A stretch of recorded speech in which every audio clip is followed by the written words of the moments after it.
وَإِذَا حَضَرَ الْقِسْمَةَ أُولُو الْقُرْبَى، پھر تقسیم کرتے وقت اگر رشتہ دار آ جائیں، وَالْيَتَامَى، اور یتیم آ جائیں، وَالْمَسَاكِينَ، اور مسکین آ جائیں، یعنی ایسے لوگ آ جائیں کہ جن کا میت کی وراثت سے حصہ نہیں بنتا، فَارْزُقُوهُم مِّنْهُ، تو اس میں سے انہیں بھی کچھ دو، وَقُولُوا لَهُمْ قَوْلًا مَّعْرُوفًا، اور ان سے اچھی بات کہو، یعنی تقسیم سے پہلے ایسے لوگ آ جائیں تو کچھ جائیداد میں سے انہیں دے دو، اور یہ دینا مستحب ہے۔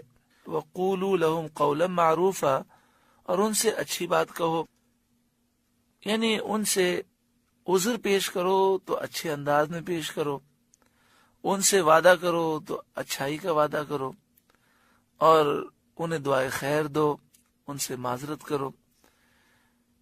اس آیت کریمہ میں یہ ہے کہ میت کی جائیداد سے ایسے رشتہ داروں کو کچھ دیا جائے جو وارث نہ ہوں، یتیموں اور مسکینوں کو کچھ دیا جائے بطور صدقہ، اور یہ بھی حکم دیا گیا کہ ان سے اچھی بات کہیں۔ زمانے صحابہ میں اس پر عمل تھا۔ امام محمد بن سیرین رضی اللہ تعالی عنہ سے مروی ہے کہ ان کے والد نے تقسیم میراث کے وقت، جائیداد کی تقسیم کے وقت، ایک بکری ذبح کر کے کھانا پکایا اور رشتہ داروں، یتیموں اور مسکینوں کو کھلایا، اور یہ آیت پڑھی۔ حضرت امام ابن سیرین رضی اللہ تعالیٰ عنہ نے اسی موضوع اور اسی مضمون اور اسی مفہوم کو انہوں نے روایت کیا ہے حضرت عبیدہ سلمانی رضی اللہ تعالیٰ عنہ سے۔ اس میں یہ بھی ہے کہ کہا کہ اگر یہ آیت نہ آئی ہوتی تو یہ صدقہ میں اپنے مال سے کرتا۔ تیجا، جس کو سویم کہتے ہیں اور مسلمانوں میں معمول ہے، وہ بھی اسی آیت کا اتباع ہے کہ اس میں رشتہ داروں، یتیموں اور مسکینوں پر صدقہ کرنا ہوتا ہے، تصدق ہوتا ہے، کلمے کا ختم، قرآن مجید کی تلاوت اور دعا قول معروف ہے، اچھی بات ہے۔ اس میں بعض لوگوں کو بے جا اصرار ہو گیا ہے، وہ بزرگوں کے اس عمل کا ماخذ تو نہ سمجھ سکے، حالانکہ قرآن پاک میں صاف موجود ہے، لیکن انہوں نے اپنی رائے کو دین میں دخل دیا اور اچھے عمل سے روکنے پر اصرار کرنے لگے۔ اللہ تعالی ہدایت نصیب فرمائے۔ لیکن یہ مسئلہ یاد رکھیں، یہ جو میت کے مال میں سے غریبوں پر، مسکینوں پر جو مال خرچ کیا جائے گا، یہ صدقہ ہے، یہ خیرات ہے، اور اس سے میت کو ایصال ثواب کرنا مقصود ہے، مگر اس میں ضروری ہے کہ تمام ورثہ بالغ ہوں، یا پھر یہ کہ کوئی وارث اپنے مال میں سے خرچ کرے۔ وَقُولُوا لَهُمْ قَوْلًا مَّعْرُوفًا، ان سے اچھی بات کہو۔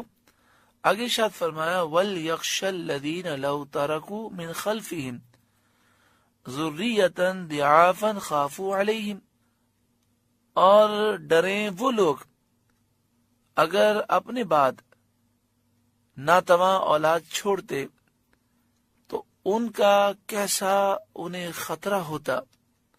فَلْيَتَّقُوا اللَّهَ، تو چاہیے کہ اللہ سے ڈریں، وَلْيَقُولُوا قَوْلًا سَدِيدًا، اور سیدھی بات کریں۔ میری مراد یہ ہے کہ جسے میت نے وصیت کی ہے، جو یتیموں کے سرپرست ہیں، اور وہ لوگ جو مرنے والے کے قریب موجود ہیں موت کے وقت، انہیں اللہ تعالی سے ڈرنا چاہیے۔ انہیں مرنے والے کی اولاد کے ساتھ شفقت کرنی چاہیے، کوئی ایسا کام نہیں کرنا چاہیے جو خلاف شفقت ہو، جس سے مرنے والے کی اولاد پریشان ہو۔ یہاں پہ فرمایا وَلْيَقُولُوا قَوْلًا سَدِيدًا، انہیں چاہیے کہ وہ سیدھی بات کریں۔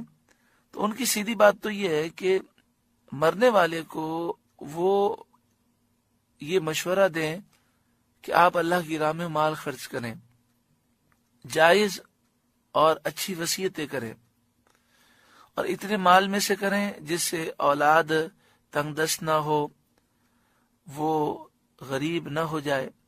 اور وصی اور ولی کی سیدھی بات یہ ہے کہ وہ مرنے والے کی اولاد سے حسن اخلاق کے ساتھ کلام کرے جیسا اپنی اولاد کے ساتھ وہ کرتے ہیں۔